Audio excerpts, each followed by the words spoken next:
Hello, everyone, and welcome to Harmony's Special Journey.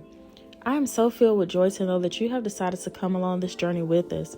Make sure you subscribe to our channel to keep up with updates and to keep up with everything that we have in store for you guys. Before we get into where we currently are in life, let's start with how we got there. I had my first child when I was about 21 years old. She was a miracle baby indeed. Before I gave birth to her, I went to the hospital due to cramping and slight bleeding. I was told that Harmony was just forming and rounding and that what I was experiencing was normal. As the pain worsened, I was rushed to the hospital, only to find out that I was in labor and that my 1 pound 6 ounce baby was breaching foot first.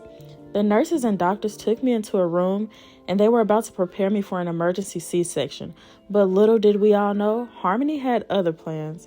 As soon as they took me into the room, I started experiencing more pain and I was being ordered to go ahead and push Harmony out naturally. When I gave birth to Harmony, she was so tiny that I couldn't hear her cry. She was put into an incubator, and not long after that, we had to go to the University of Alabama at Birmingham Hospital so that she could get the proper treatment for a child her size to thrive. I was nervous about the new journey that waited ahead for us, as she stayed at the UAB Women's and Infant Center and I stayed at the Ronald McDonald House. Who would have known that this journey would consist of enlarged breasts, pumping milk daily, kangaroo care, and bonding with other moms who were sharing similar experiences, to family, friends, and associates supporting and helping me through a difficult time where we were unsure of the outcome.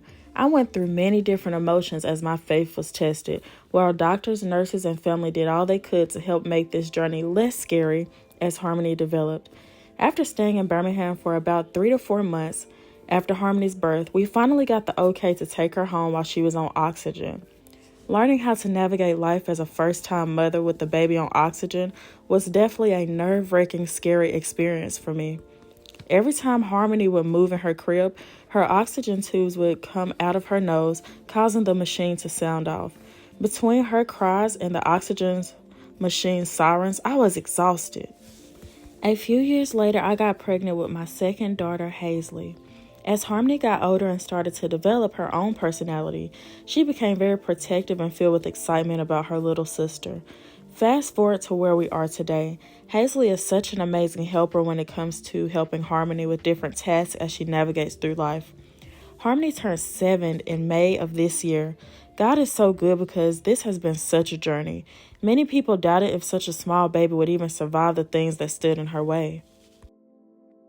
As obstacles, there was no human on this earth that would have the last say-so as to whether Harmony would be here with us today. But God saw fit for her to still be thriving and pushing through.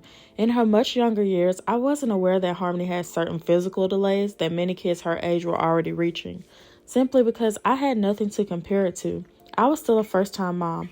With the help of family, I was able to get my daughter checked out.